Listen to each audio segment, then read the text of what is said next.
Hey guys, Chris Scriven here. I know it's been a while, but I am back with part 6 of my 7-part video series on our mind's higher faculties. In this video, we're going over intuition.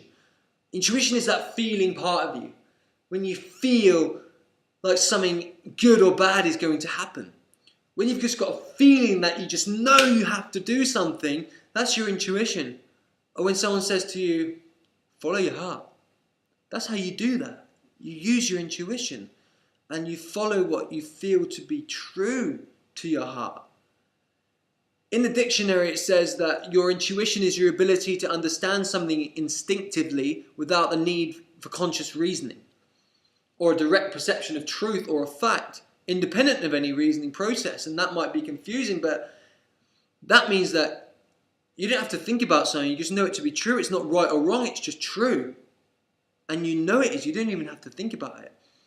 You see, a hunch, an inspiration, you could call it, or a message from the universal mind, or a direct correlation from infinite intelligence, or a message from God, or an angel.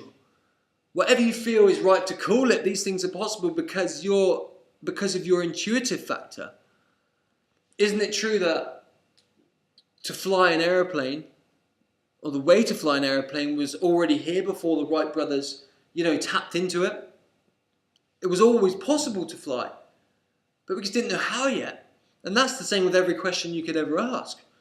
All the answers are out there, you just haven't tapped into them yet.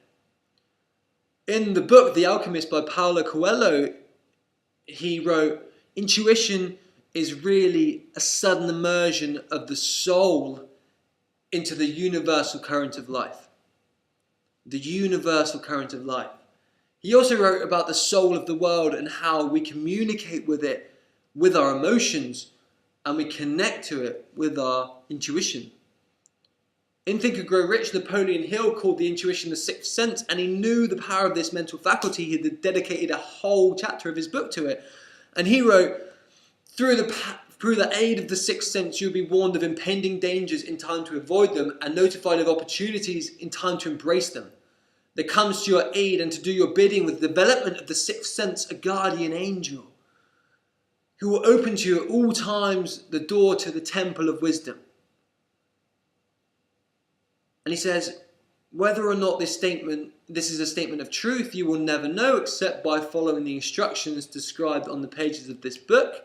And he meant Think and Grow Rich, and then he says, or some similar method of procedure. And later he goes on to say, there is a power or a first cause, or an intelligence which permeates every atom of matter and embraces every unit of energy perceptible to man.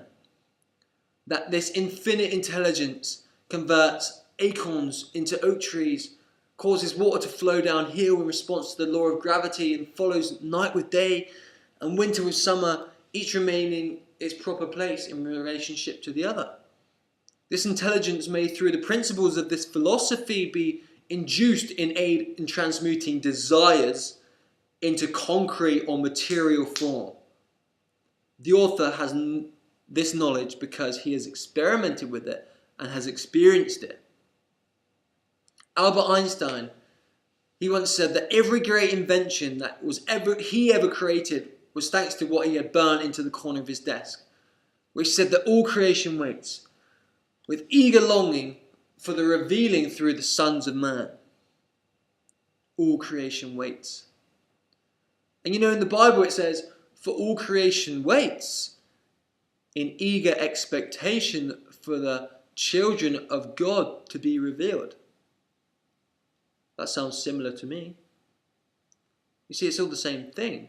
God, infinite intelligence, the soul of the world, the universal mind. It's all the same thing. So now, my take on this is, how do we use our intuition and connect with the soul of the world, with God, with the universal mind? And we use our intuition to guide us to where we want to go. And once we know what we want, which we talked about in the last video, and we use our imagination to build a passionate picture of it, and we back it by faith and enthusiasm, and you fall in love with this idea, it will penetrate your heart. And when it goes into your heart, the universe will open up to you, and your intuition will guide you with your feelings and influence your choices and take you to where you want to go. It's like Bob Proctor says, it's our job to decide what it is that we want, and it's God's job to decide how it is that we're going to get it. Thanks for watching this. This is Chris Scriven. I'll see you soon.